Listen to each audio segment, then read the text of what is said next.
a todos, ¿cómo están? Bienvenidos al podcast de Busha Talks, episodio número 6. Y hoy tenemos un gran invitado. Bueno, de hecho son dos.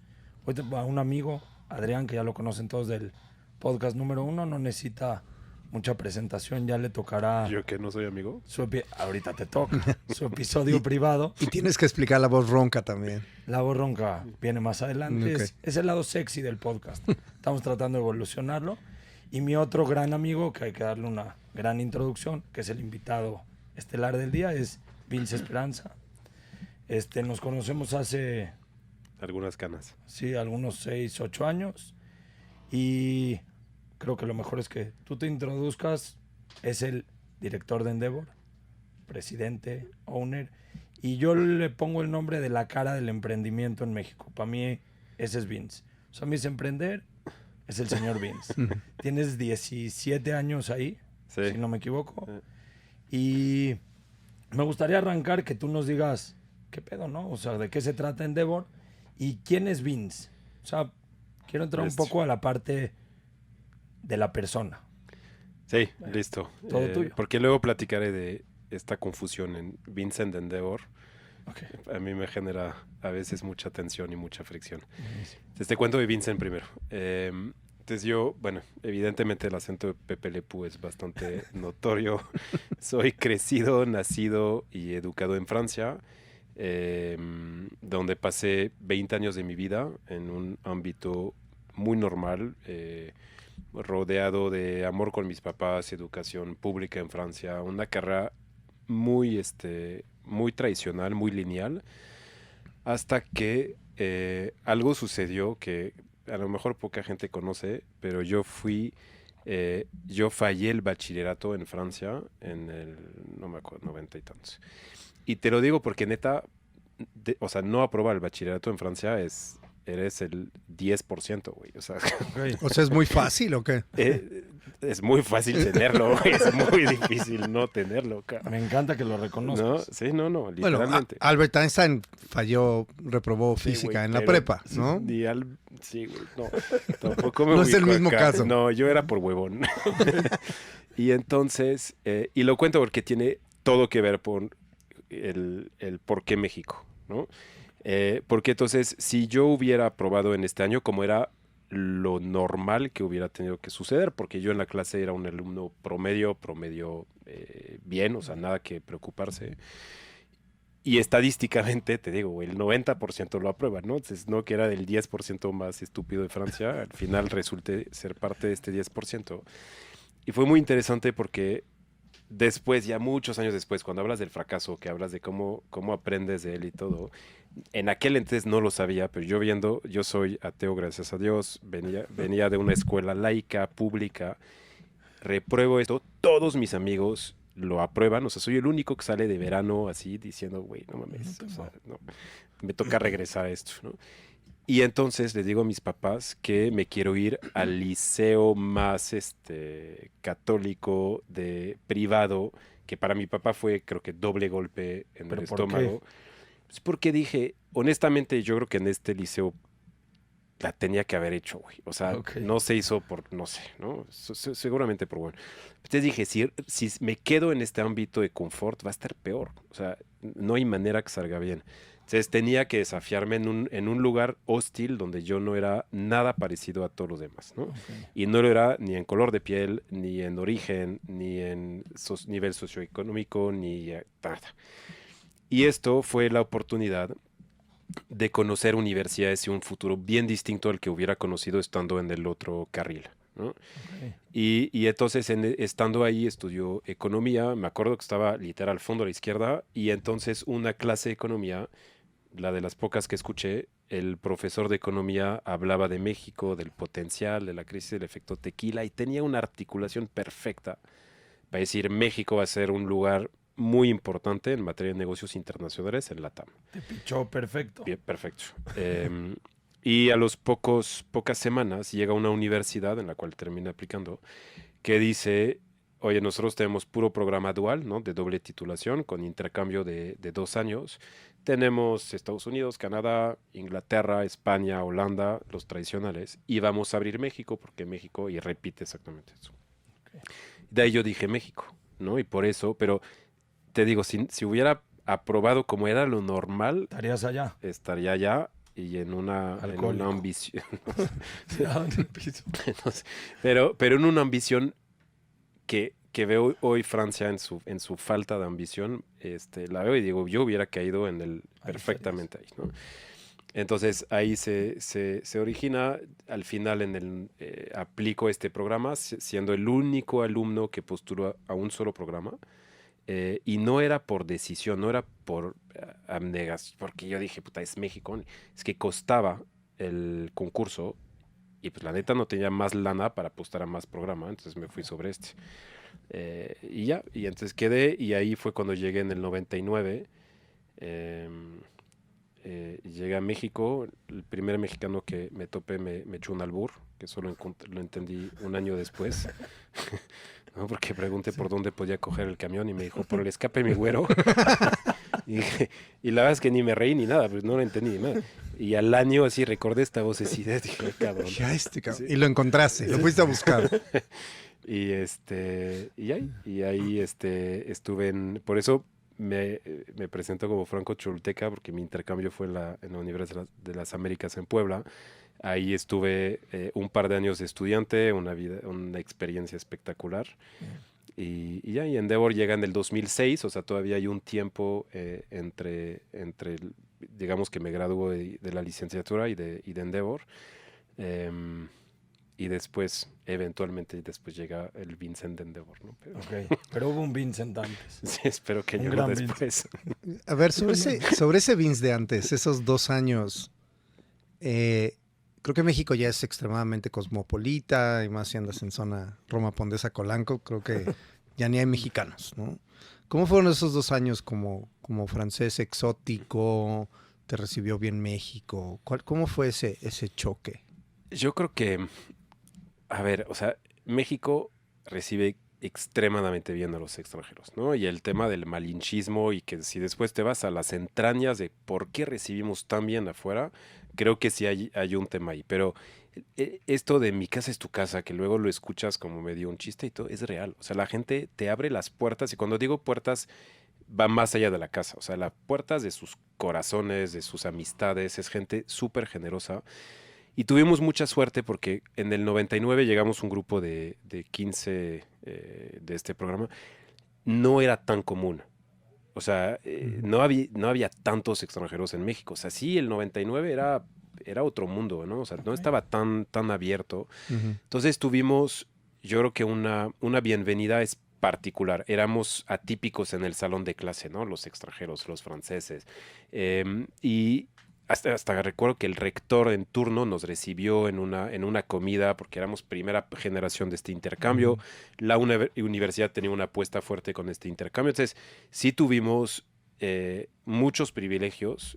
Abusamos de ellos también, porque privilegios de que, oye, profe, pues yo no conozco bien el país, me quiero ir de viaje un mes y pues, sí, no me ponga faltas. Sí, ¿no? O luego, pues, repruebas y dices, no, es que no entendí, no hablo muy bien. Por eso la acabaste. No, con laude.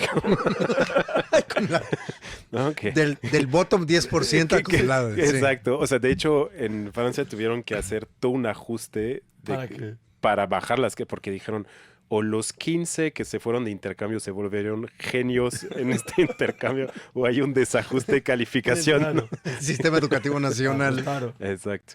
Pero sí, entonces, a tu pregunta, increíble, los compañeros de la escuela, del salón, increíble, gente que nos permitió viajar, porque nos decía, oye, vengo de Veracruz, tal, y nos llevaban de fin de semana a conocer sus familias.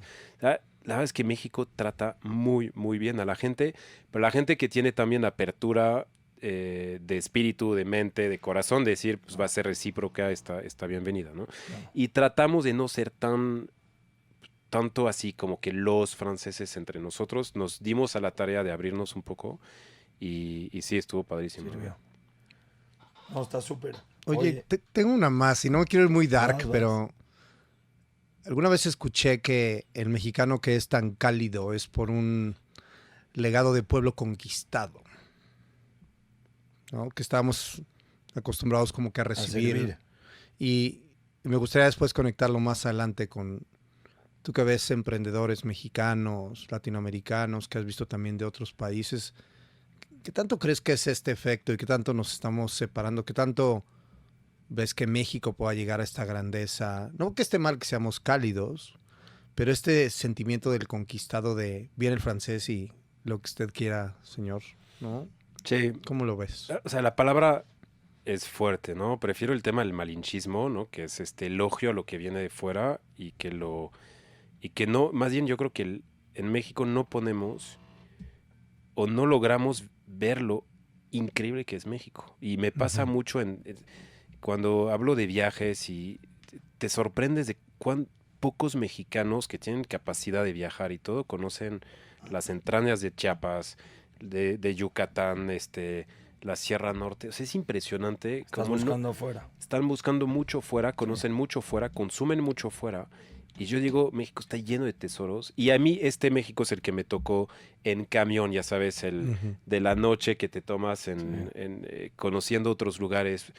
Y la verdad es que sí te da un México bien diferente. Yo lo que sí creo es que hay una parte de México que acepta la sumisión por completo, ¿no?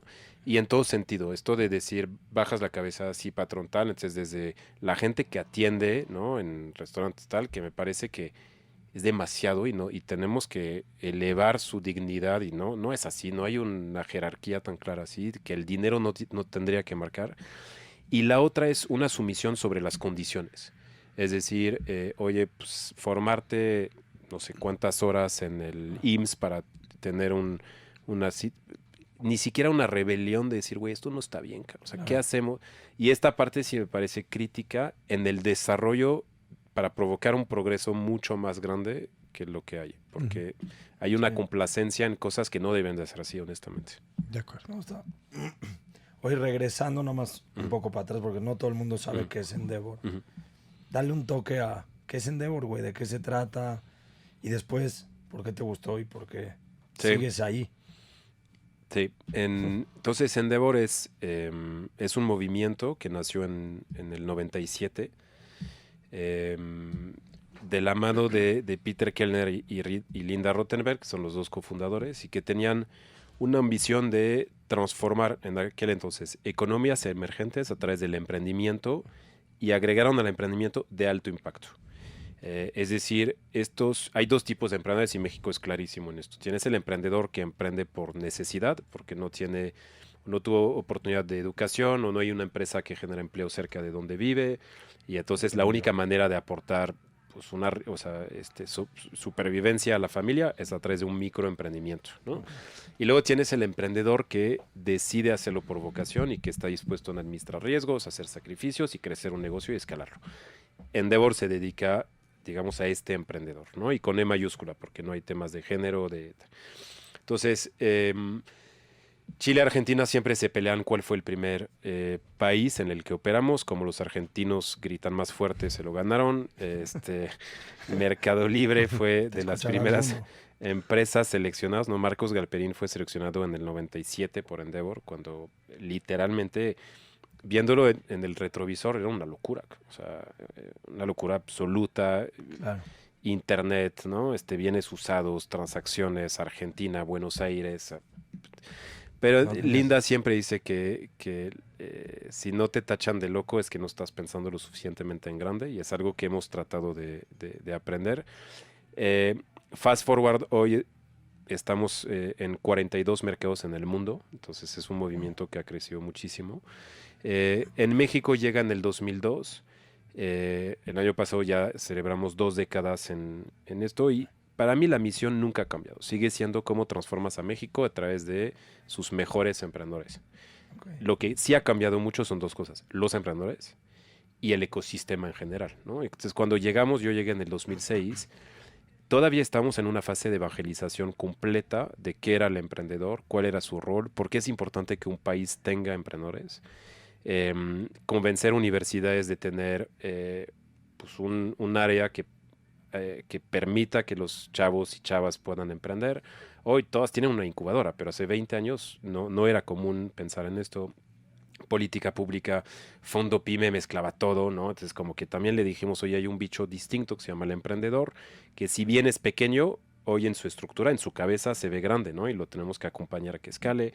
Actividad de venture capital no había. México sí traía private equity, o sea, fondos grandotes y afores y demás, pero no había capital privado para compañías de alto crecimiento.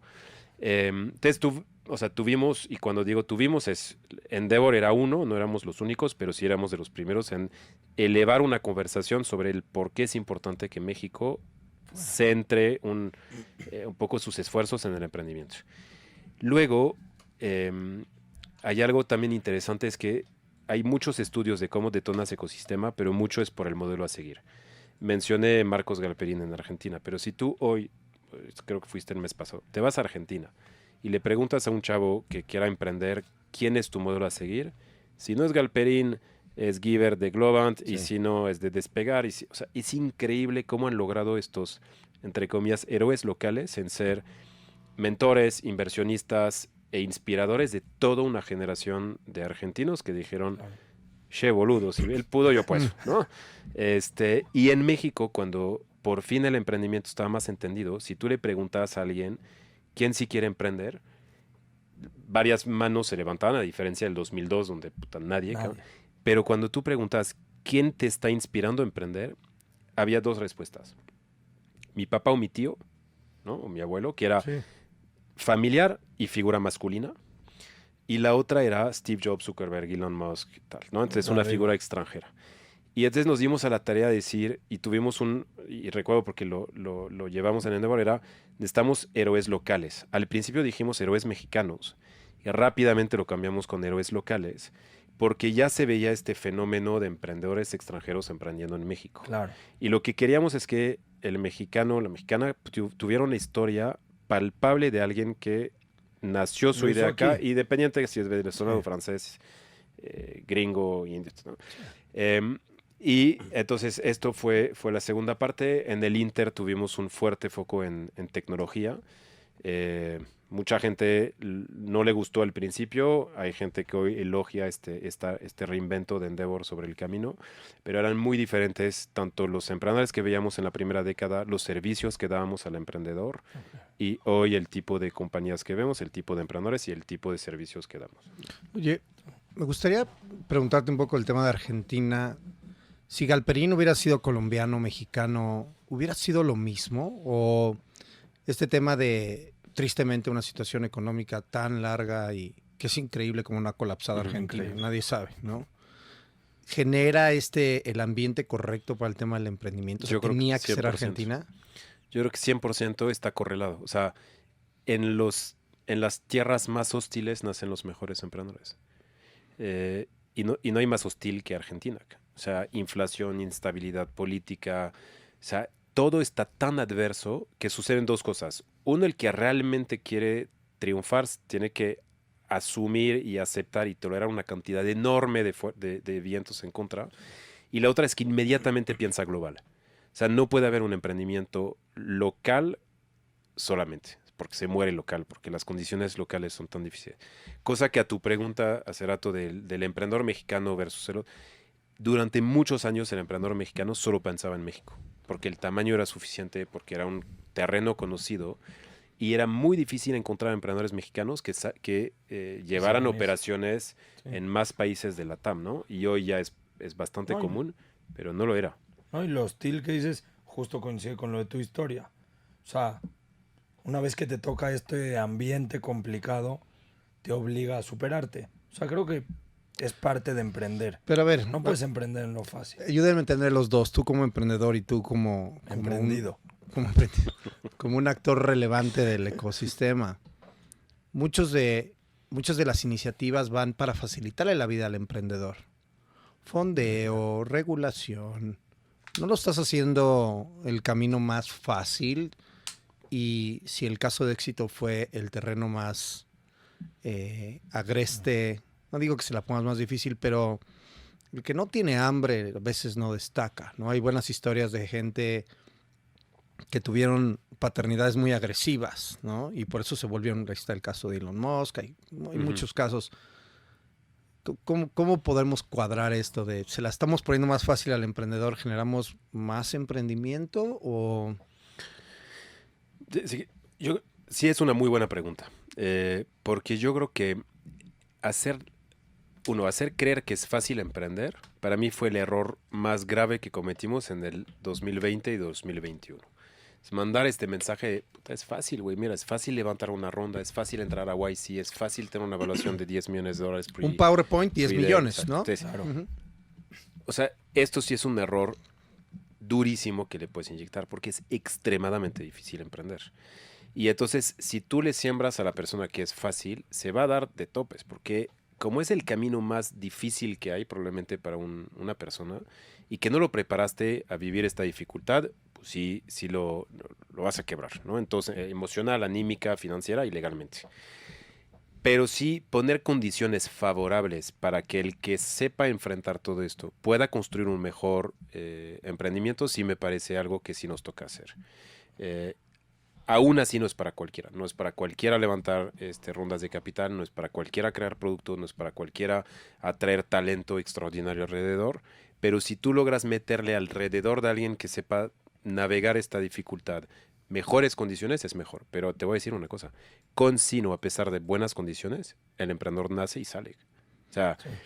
Sí. ¿Y cómo lo filtras? Porque, digo, parte mucho de la iniciativa de Salo de empezar el podcast y de compartir el tema de lo interesante o lo retador que puede ser el emprendimiento.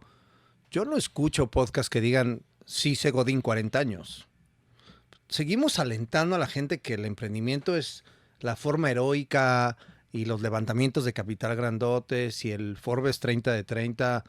¿Dónde está el filtro? ¿Cómo le decimos a la gente que, oye, tal vez para ti no es emprender y no está mal? No, estoy de acuerdo. O sea, yo sí que pensaría que es como un péndulo. Como no había mucho... Acuérdate que México tiene una década de distancia en emprendimiento de tecnología, de grandes casos que inspiran. O sea, IPOs has tenido, no. O sea, Globant, Mercado Libre. No vienen de acá. Entonces, este retraso de una década sobre el consumo de tecnología, el emprendimiento de tecnología, que hace es, como todo, pasas de nada a una exageración, ¿no? Donde cualquiera está elogiado. Y luego creo que también hay un tema que ahí es un tema mucho más profundo de la idiosincrasia mexicana, pero es bien difícil contar historias de forma íntima o vulnerable detrás de un micrófono, porque hay mucha gente que la va a escuchar y si tú cuentas tu historia de fracaso, que yo creo que hace falta que también sepamos más historias complicadas, pues la gente rápidamente te tacha de pendejo, ¿no? Y hay un castigo enorme al fracaso en México, enorme. Sí. Un castigo desde las autoridades que no te facilitan nada en el camino para hacerlo, pero es de la sociedad en general, que castiga de manera definitiva y de manera muy pronta el fracaso. Y por otra parte, el elogio al éxito en México está bien complicado. Porque cuando empiezas a tener estas historias, siempre hay gente que las envidia, que las lee con otro ojo, con un tinte de envidia o de suertudo o de lo que tú quieras. Y esto también nos pesa mucho para abrir micrófono y que la gente pueda ser auténtica. Entonces, gran parte de las historias que escuchas en podcast tal, tiene un tinte de falsedad donde no te dicen la soledad que los invade, la ansiedad que los invade, lo pinche que es emprender, cuántas veces quisieron abandonar. Y yo que después de 17 años conocí tantas historias, tanta gente a que bajaron la capa conmigo porque luego el emprendedor le dice, oye, ¿cómo estás? Te está toda madre. No, pues sí, güey, está formateado, tiene piel de cocodrilo, güey. Sí. Tiene que decir a sus inversionistas que no hay pedo, si van a regresar su lana, a sus empleados que va a haber quincena, a su esposa que la comida de los hijos no está en riesgo. Pero en realidad el jugar siempre al superhéroe, al fuerte, al que yo estoy bien, está bien difícil, ¿no? Y cuando sí te bajan, inclusive los que más han triunfado, y te cuentan realmente detrás de cámaras lo que es, está muy cabrón. Pero esto no se cuenta tan fácil, ¿no? Y yo tampoco puedo torcer la confianza de gente, claro, de amigos, para contar, pero yo sí conozco, y conozco historias donde el día de mayor gloria de una compañía, llámelo tú, puede ser el día que me hicieron un unicornio o el día que abrí otro país. día de mayor gloria de la compañía fue el peor día anímico de su fundador. Fíjate cómo... Y la gente no entiende, ¿no? Porque pues, dices, güey, no mames. Es que hay una persona ahí atrás. Pues claro. Que aparte, o sea, como que no lo ves, dices, ya emprendió y tienes que ser el héroe siempre. Porque ahora cargas con todo en la espalda. O sea, tienes que quedar bien a Vince, al fondo, a tu esposa. O sea, sí. Y todos me caen bien. Pero sí, está súper difícil, la verdad. Sí. Oye, y regresando de nuevo al Vince, tú que estás en este mundo, que hay que contar una historia, que sabes también estas historias que están por detrás, que me imagino de tu WhatsApp, voy a take a guess, de 100 mensajes que recibes, yo creo que 99 es para pedirte algo. ¿Cómo manejas todo esto? Porque ese es un mundo difícil, o sea, no puede pararse un Vincent a decir, puta, el emprendimiento está cabrón, no, tienes que seguir con una narrativa, pero sabes otras cosas que pasan detrás. ¿Cómo mantienes este balance? Porque también y no sé si el 99 sea cierto, pero creo que debe ser muy alto gente que te busca porque quiere una introducción con un fondo, necesita algo de ti por lo que representas. ¿Cómo manejas este balance? A ver, son dos cosas. Sí, o sea, sí recibo mucho. Probablemente digo mucho de esto, salvo las cosas que pienso que no son tan genuinas. O sea, si alguien me dice, oye, ¿quieres una intro con Salo? Siempre pregunto, oye, pero ¿qué tienes detrás? ¿Cuál es tu idea? ¿Qué quisieras obtener? ¿No? O sea, no, pues tal, es un consejo, es vender en su plataforma, es porque yo tengo un producto que le pueda servir. Normalmente yo digo, pues a lo mejor no le voy a negar a Salo una oportunidad que sí le puede ser viable, pero siempre pregunto, oye, Salo, tengo este güey, me pregunta esto, feel free to say no, ¿no? Y él no lo pongo muy en alto, ¿no? Le digo, y si me dicen que sí, hago y tal. Y feliz si pude haber ayudado a alguien en el camino, ¿no? La otra cosa, a tu pregunta es, ¿qué tanto tienes que siempre ser positivo y todo? Yo sí creo que ser honesto, ¿no? Y hay que ser auténticos con cómo son. Yo sí tuve en el 2022, el año pasado, sí una cruda moral sobre lo que había sucedido en el 2021. Porque, y lo dije muchas veces, le dije, fue una exageración, fue una anomalía. Si tú, o sea, el balance sigue siendo más positivo porque creo que pusimos a la TAM en los ojos del mundo, contamos historias de éxito, hubo un despliegue de riqueza económica que se distribuyó. Entonces, sigo pensando que es bueno. Pero sí hubo muchas cosas donde me sentí cómplice de algo que no me gustaba en el fondo, ¿no? De el unicornio a toda costa, celebrar rondas y mega rondas, y yo digo, o sea, al final lo que hay que decir es el fin o el medio, ¿no? Y yo creo que hay que regresar a las entrañas. Sí. Qué padre que, o sea, yo creo que sí era importante que México tuviera un unicornio. O sea, hay que recordar que Uruguay lo tuvo antes que México, cabrón. O sea, no mames. Sí, que es... Son 3 millones de güeyes. Sí, ¿no? O sea, es Tlanepantla. Media Tlanepantla. Entonces dices, sí era importante porque si llevamos tantos años promoviendo que un México emprendedor, un México innovador, un México rebelde, porque ese es el emprendedor, ¿no? Era muy sano que pues, alguien lo validara, ¿no? A través de esto. Pero también sí creo que fue demasiado pronto. Y esto yo creo que no fue sano. O sea, a la larga sí creo que yo sabía de otras cosas que pasaban que no eran tan bonitas, de estrés, de nervios. Yo he visto emprendedores en estos 2 años con una presión tremenda. Una presión hacia el crecimiento, una presión hacia otros países, aperturas, porque había dinero que pareciera limitado. Pero detrás había una horda de gente que decía, güey, ahora que lo tienes, esta lana, crece, contrata, ve por aquí, ve por allá, y descuidaron su salud mental, su salud física, sus familias, muchas cosas. Y sí dices, solo aplaudimos las portadas y nos olvidamos de hablar de que hay otra realidad. Estás aplaudiendo el resultado y no estás viendo todo lo que pasó atrás. Yo he tenido muchas veces la pregunta, creo que nunca te la he hecho, entonces está buena la primicia. Estamos entre los tres. Nosotros en el momento en que, igual y cuando aplicamos Endeavor o antes, que debe haber sido, no sé, güey, hace unos 8 años. Sí, 2015 yo creo. Sí, siempre teníamos como un poco la duda de, todo el mundo tiene este negocio como común, como yo venía de trabajar en el centro, hacer ropa, donde pues tienes tu negocio, te va dejando, vas ordeñando, vas sacando tu tiendita y vives pues muy bien. No, o sea, los que conozco que están en ese mundo no se quejan. Y por otro lado aparece Endeavor, donde digo, no, a mí me gusta, pero me reta el mundo de Vince, donde yo voy a emprender, igual y me hago famoso, va a venir un fondo, me va a comprar en 500 millones de dólares, entonces no voy a sacar nada hoy, pero a la larga, cuando acabe la carrera, yo voy a decir, gané, o por verlo de alguna manera así.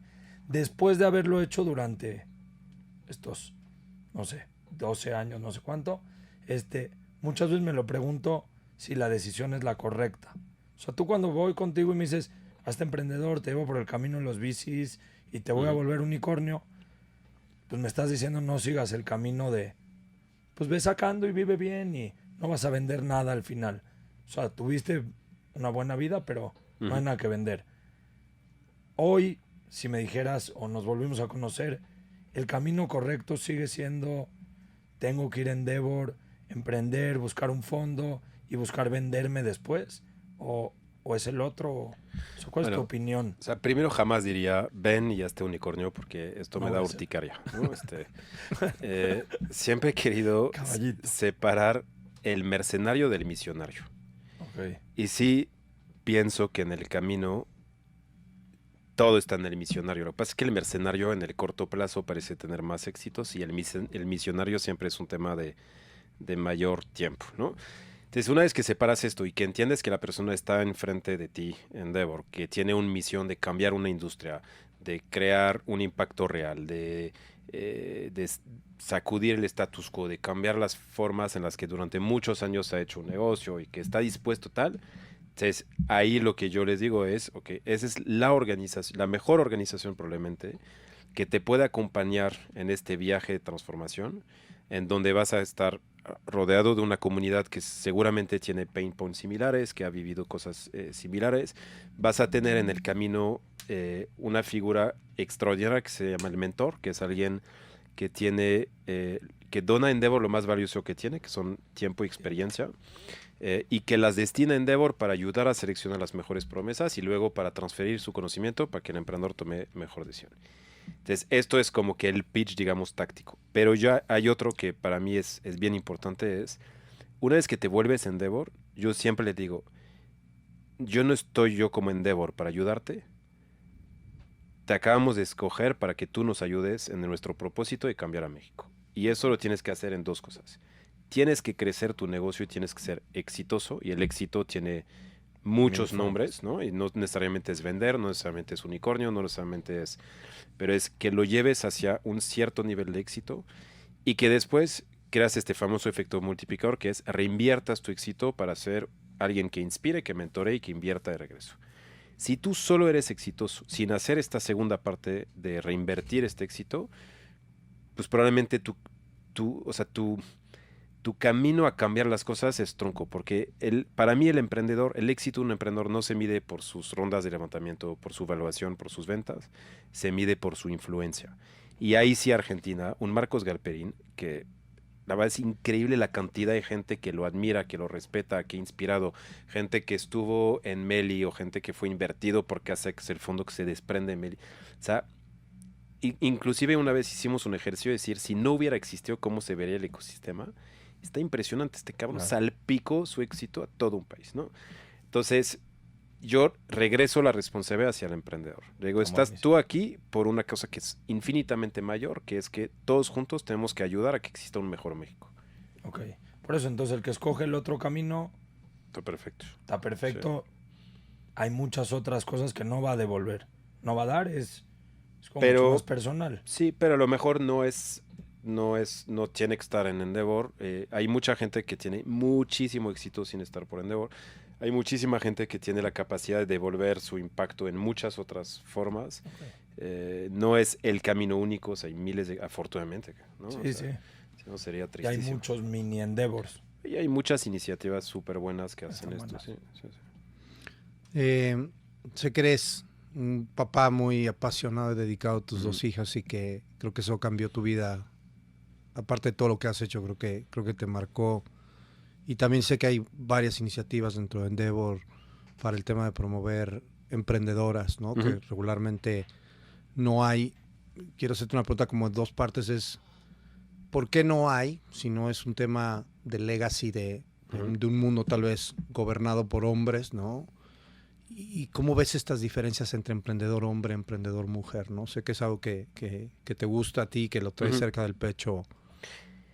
Sí, ser papá cambia la vida, ¿no? Y cambia las perspectivas, cambia todo. O sea, yo te diría que sí hay un antes y un después en mí. Es clarísimo que después sí quieres ser un mejor líder, un mejor ser humano, ¿no? Porque tienes 4 ojos que te observan, que son los ojos más importantes de tu vida, ¿no? Entonces, el tema de diversidad, yo lo veo en... Es más, lo llevo más allá que género. O sea, sí se empieza por género, porque es la más evidente, pero yo en el panorama que le puse en Endeavor del reto de la siguiente década, que se llama diversidad e inclusión, tiene que ver con género, ser capaces de poder tener un ecosistema de equipos mixtos, y ahorita regreso a esto, un tema de orígenes académicos. O sea, hoy el emprendedor Endeavor, digo, siempre hay excepción, pero en general es MIT, Stanford, Harvard, ITAM, y claro, porque solo puede triunfar el que puede soportar el fracaso en México, ¿no? Entonces, pues empieza por ahí, ¿no? La gente que sí puede tolerar el fracaso. Entonces, este es un tema importante en temas de diversidad. Y el tercero es el tema de geografías. Cuando en el 2021 México recibió 3.8 mil millones de dólares de capital privado en el país, el 92% fue la Ciudad de México. Si el resto del país se llevó mitad de una propina que das en el restaurante. Entonces, aquí hay, y de este 8%, el 90% es Monterrey, Guadalajara. Primero Guadalajara que Monterrey. Siempre que voy a Monterrey se los recuerdo. Y el resto del país nada. Entonces, imagínate a alguien, mujer de escuela pública, nacida en Torreón, o sea, la probabilidad de que tenga, y ahí es donde a tu pregunta inicial es, sí es importante que esta persona pueda tener como que una plataforma que si eventualmente tiene una buena idea, estoy dispuesto a sí tenga algo de éxito, ¿no? Entonces poner como que condiciones favorables para esto. Y entonces, si tú te llevas, y ahora sí hay que ir con las tres, ¿no? El tema de género, ¿por qué es así? Uno te lo decía, cuando alguien me decía es mi tío, mi papá, o sea, llevamos una mochila cultural que cargamos, que está cargado de que el hombre era el que producía y había pocos casos, ¿no? Entonces, tenemos que romper con esto. Luego hay otra cosa que muchos de los emprendedores, que cuando analizamos su perfil, vienen de carreras STEM, ¿no? Es enorme la cantidad de fundadores que vienen de carreras de ingeniería, de matemáticas, de ciencia. Es prácticamente las carreras de menor diversidad. Son 90 y tantos hombres, ¿no? Entonces, el que egresa de ahí probablemente es el que más formateo está para emprender y es ahí donde hay menos mujeres, ¿no? Entonces, ahí hay que trabajar en esto. Y la otra es modelos a seguir. O sea, yo sí soy un fiel creyente de que en el momento que aparezca una historia que desbloquee a muchos, el decir, si ella pudo, yo puedo, si él pudo, yo puedo, esto va a ayudar a mucho. Entonces, afortunadamente hoy tienes, por ejemplo, ya que hablamos de unicornios, de los 8 unicornios mexicanos, tienes 2 mujeres cofundadoras, ¿no? Con Lori de Kavak y Marlene de Story. Lo malo es que cada foro sobre emprendimiento de mujer, ahí me puedes ayudar a invitar a Marlene y a Lori. Claro. Digo, puta, pobres, ¿no? Es como cuando, oye, busco una mujer para mi consejo, ¿quién me recomiendas? Tal. Siempre salen tan pocos nombres que luego se vuelve demasiada presión sobre pocos hombros. Pero, por ejemplo, nosotros decidimos ir hacia la capa del C-Level de las compañías Endeavor, donde ahí sí hay mucha mayor diversidad, para que estas CMOs, CHROs, Chief of Product de las compañías Endeavor sean parte de la comunidad de Endeavor, que le llamamos, para que se vuelvan mentoras, inversionistas, y a lo mejor ve tú a saber, observando al emprendedor de tan cerca, mañana van a poder emprender. Entonces, lo que yo diría en esto es paciencia, porque no es algo tan sencillo, no es algo de uno, o sea, si solo Endeavor va con esta, no va a cambiar nada, o sea, sí tenemos que ir como país y como ecosistema, pero sí creo firmemente en el tema de diversidad como pluralidad, y por eso dije equipos mixtos. Cuando yo escucho, y me fue en feria una vez en un foro sobre diversidad, y una emprendedora se para al lado mío y dice, es que yo soy orgullosamente un equipo de mujeres, fundado por mujeres, con empleadas mujeres. Le dije, felicidades, caíste exactamente la misma pinche trampa de lo que tú cuestionas de hombres por hombres para hombres. Esto no es si fuera un emprendimiento femenil, te aplaudo. Pero si hablamos de diversidad, este equipo no es diverso, no es plural, no es complementario. Entonces, sí, lo que hay que trabajar es el tema de equipos mixtos. Pero a ver, ahí sale el tema sensible de la acción afirmativa, ¿no? Dice, necesito cuotas, necesito 50% de directores hombres, 50% de directores mujeres. Con esto que me estás diciendo, asumo que el tema de acción afirmativa no... No es cuota, o sea, porque no tiene que... O sea, los equipos hoy fundadores son de 3, 4 cofundadores, ¿no? Pero yo sí creo que sí es importante que en el equipo cofundador al menos sí haya una mujer. Y con un rol relevante, con una voz en el consejo, en la toma de decisión, porque es mejor tener... O sea, siempre decimos, si dos cabezas piensan igual, puta, una está de sobra. Necesitas contrapeso, necesitas pensamientos diferentes, un ojo distinto. Yo creo que te lo da el de dónde viene, en qué tipo de carreras viene, ¿no? O sea, si tienes a alguien que viene de filosofía y letras y alguien que viene de ingeniería mecatrónica, probablemente su punto de vista sea muy distinto y el conjunto de los dos lo va a hacer más valioso. Y ahí sí creo que sí hay que apoyar y no apoyar con cuotas. Bueno, eso es un debate que inclusive en la comunidad de Endeavor lo hemos platicado a favor, en contra y nadie está de acuerdo, ¿no? O sea, como que hay debates ahí. Pero motivando que haya más, yo creo que sí, y demostrando que tiene mejores resultados, esto va a funcionar. Y si lo ves hoy, pues los fondos están incorporando mujeres en su comité de inversión. Es como que está avanzando esta reflexión muy lentamente, pero está avanzando, y eso es bueno. No, está interesante. Oye, y ahorita que tocaste lo de los fondos. Los fondos, para el que no está muy metido en el tema Endeavor, es como hay alguien ahí que da dinero y te debería ayudar o no te debería ayudar. Y en todo lo que explicaste hay una parte donde pues, el fondo te presiona, es el que puede acabar con el emprendedor, pero al mismo lado no sé si es un mal necesario.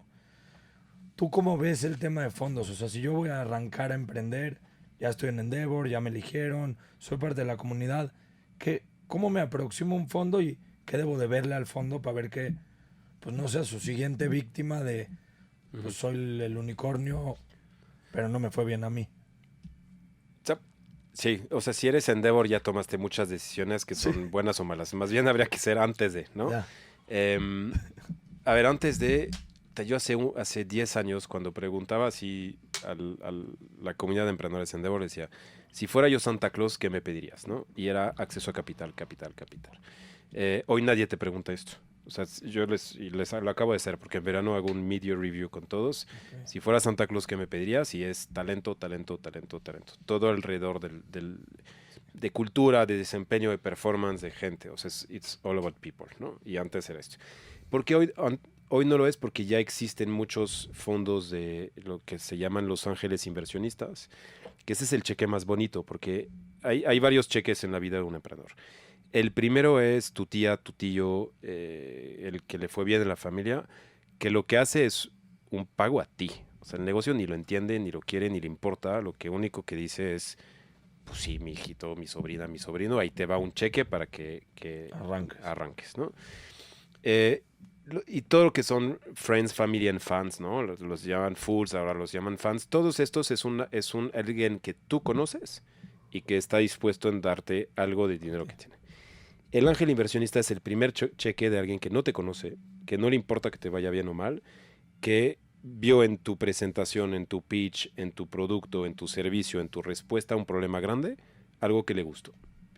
Pero de verdad, cuando te dan un cheque de un ángel inversionista, sea a título personal o un grupo de ángeles inversionistas, este día sí tienes que celebrar en grande, porque es el primer cheque lejano de ti, que confía en ti, tu sueño, tu propósito y tu respuesta.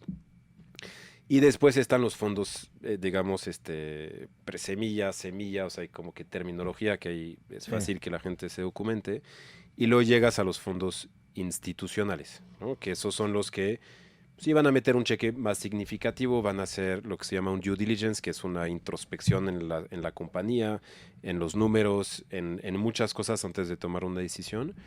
Y hoy en México venimos de una década donde no había, y hoy tenemos ya fondos que están en su tercer o en su cuarto fondo, que es gente que evidentemente hace 10 años junto con Endeavor y los demás cometíamos muchos errores. Todos éramos primerizos. Todos, o sea, tú acuérdate cómo empezaste, ve todo lo que está alrededor. O sea, la industria de tecnología era tan primeriza, Claro. que todos así fue así, fucked up por aquí, fucked up por acá. donde sea.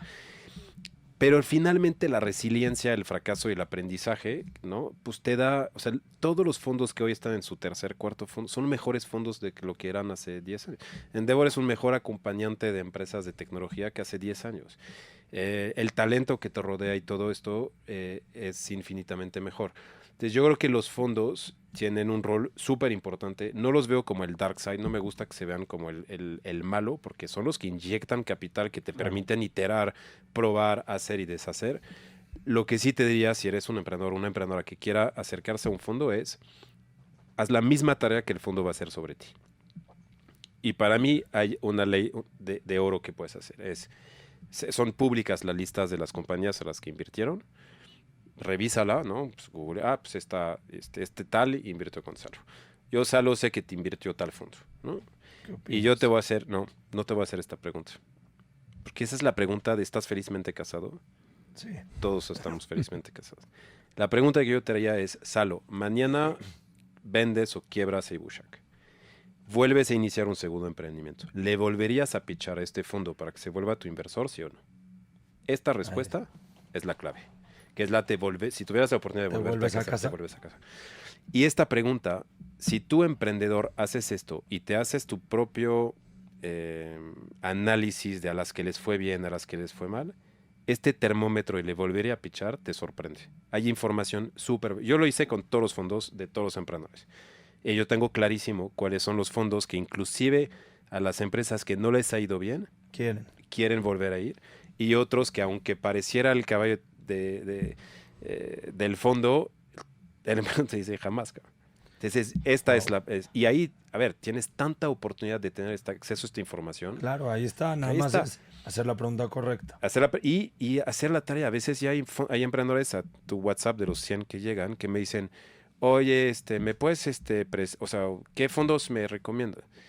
Y yo a veces digo, pues, te recomiendo fondo A, ¿no? Porque estás en el espacio, el ticket es correcto, tal. Sí. ¿Me puedes presentar? Y digo, no, cabrón, haz tu tarea. Revisa, checa si son buenos, checa su portafolio invertido. Pero no puedes ir así a ciegas, decir, sí, te vas a casar con alguien. En el fondo, o sea, literal es como un matrimonio. Sí. Entonces, sí, tienes que escoger bien. Bien. Yo quisiera usar la bolita de cristal y preguntarte del futuro en varios aspectos. Estamos en un momento crítico en México. Viene el tema de elecciones, yo creo que una frustración generalizada, polarización. Los últimos años en temas de VC, en temas de startups fue fintech. ¿Cómo ves el futuro? ¿Qué sigue? ¿Qué industrias? Y la tercera es, ¿qué sigue para Vincent en 5 años más? ¿Te vas a jubilar de 70 de Endeavor? Vas a ser... Ya me acaba de decir que tengo 65. Ya no me salió la cuenta. Vas a ser... En el futuro, ¿qué vas a hacer? ¿Vas a ser godín? ¿Vas a ser emprendedor? ¿Vas a ser político? ¿Qué sigue en esas 3 bolitas de cristal del futuro? Pregunta por pregunta. Sí. A ver, soy francés y el símbolo de Francia es el gallo, ¿no? Porque es el único animal que aún con los 2 pies en la mierda sigue cantando. Entonces yo soy un optimista crónico, ¿no? Es decir, si tú me preguntas cuál es el mejor momento para emprender en México, es hoy. Y lo sostengo porque el país sigue teniendo miles de problemas por resolver, pero no hubo tanto talento. Y talento me refiero a gente que lleva 10, 15 años en este rollo, que tiene experiencias, que tiene cicatrices, que tiene aprendizajes, hay gente que se emociona por el emprendimiento. Entonces, hoy es mejor que ayer y probablemente menos interesante que mañana. Entonces, el mejor momento para emprender, pese a elecciones, pese al dólar en 17, pese a lo que tú quieras a las mañaneras, a pesar de condiciones correctas, es que el emprendedor es contracíclico, nace, escala y triunfa en los momentos más hostiles. Entonces, yo... O sea, optimista, crónico, lo que viene es para bien. Si sabemos entender que el fracaso es parte natural del éxito y que sí habrá compañías que no van a funcionar, y en lugar de sobrecastigar esto, decir, ¿qué pudimos haber hecho distinto? Esta gente, ¿qué más puede hacer en su segundo emprendimiento? O sea, yo creo que pues, toda la gente que fracasó, el siguiente emprendimiento, si se atreve otra vez a emprender, va a hacer cosas muy diferentes, ¿no? Entonces, yo creo que condiciones perfectas. Luego de qué viene, y hablaste de fintech, yo sí creo que toda una industria digital necesita fintech para despegar, ¿no? Es decir, tú no puedes desbloquear patinetas en la calle o comprar en e-commerce si detrás no hay soluciones que permitan el pago, que permitan la suscripción, que permitan la inclusión, que permitan recargas, que permitan pago offline de gente que hace transacciones. Todo este universo de fintech es necesario porque es lo que desbloquea toda la siguiente ola de innovación. Entonces, me parece normal que empiece por ahí. Luego lo que habrá que ver es una depuración de las propuestas medio similares y luego se van a consolidar, se van a fusionar, uno caerá, otro triunfará, pero pues al final sí es normal que empiece por ahí. El que le sigue es e-commerce porque ahí tuvo las bondades de fintech, ¿no? Porque acuérdate cómo era, y yo recuerdo cuando Conecta nació, ¿no? Y que decía, pues es que muchos mexicanos quieren comprar, pero no tienen cuentas, no tienen tarjetas, entonces necesitan ir a un punto físico para poder hacer un pago en llegó. O sea, yo cuando pichamos esto a los gringos de Endeavor, decían, ¿qué pedo? ¿Qué están haciendo, no? Pero era la forma de resolver, ¿no? Este tema. Ahora, ¿hemos llegado a una inclusión? Por supuesto que no. O sea, falta cantidad infinita de trabajos para hacer. Ya que estas dos están, y todas las adyacentes, ¿no? Porque si tienes e-commerce, tienes logística, tienes fulfillment, tienes una cantidad enorme de cosas. Y yo veo el portafolio de Endeavor, que es un reflejo de lo que pasa en scale, no en startup, en scale up. Pues sí, fuertísimo en la parte de fintech, súper sólido en la parte de e-commerce, y todas las otras tienen más o menos un tamaño similar, ¿no? Que son... y a mí, si tú me dices, ¿qué te gustaría ver como industrias que salgan? Que ahí quizás es un poco más la parte romántica y la parte de papá ahí que dice, ¿qué necesito? O sea, ¿qué quieres para tener un mejor mundo? Yo creo que en estas mejores empresas en educación. Odiaría que mis hijas fueran a una universidad como hoy las conocemos. O sea, creo que sería una falla enorme en temas de habilidades, en temas de experiencias y demás. Temas de salud, o sea, es irreal la disparidad de acceso a salud que tenemos en una región como la nuestra, y ahí son los dos pilares para mí fundamentales y son los donde menos emprendimientos estamos viendo, que entonces esto es triste. Y la tercera es transición climática, que me parece que si nos tenemos que preocupar por problemas grandes, como humanidad estamos ahí, ¿no? Entonces, estos son los que desearía. Ahora, pues vendrá gaming, vendrá... PropTech y todo. PropTech, sí, que sí, evidentemente. Y qué bueno, porque cada industria necesita una sacudida y cada una necesita que existan cosas distintas. Pero las que más me gustaría ver sí son educación, salud y clima. Está bueno. Nos falta la última. Interesante. La buena. Pues mira, es difícil responderla, o sea... Te querías escapar, ¿eh? Estaba esperando. Te decía, ya puedes hacer señales. Gracias a todos. Sí. No, a ver, hace poco organizamos un evento y Mariate, que es amiga y mentora de toda la vida, estaba en el escenario y dijo, no había nada peor que me dijeran que, eres Mariate de Google. Y así lo dijo literal, con esas palabras, dijo, me cagaba. Y yo a veces siento esto con Vincent de Endeavor. Y una vez un mentor me dijo, es que nadie sabe tu apellido porque eres Vincent de Endeavor, ¿no? O sea, tu apellido es de Endeavor. No. Y sí es un tema medio crítico que a veces lo pienso y digo, ¿cómo te desprendes de esto, no? Después de tantos años. Y ahí sí creo que tendré que... Un día se va a acabar y yo lo único que quiero es que este día lo decida yo en el mejor momento para Endeavor, no tanto para Vincent, porque si no puedes caer en la trampa de alargar un tiempo donde ya no le aportas el valor, la vitalidad, todo lo que quieres a la organización, y no quisiera que alguien más me dijera, sabes que ya estás en extra tiempo, ¿no? O sea, no quiero ser el Ronaldo de Arabia Saudita. No, pues, me encanta. Me encanta. No, pues, mil gracias, Vince. Estuvo increíble tenerte aquí. la plática. Adrián como siempre. Y pues nos vemos en el que sigue. Bienvenido. Feliz. Gracias. Listo. Gracias. Gracias, hermano.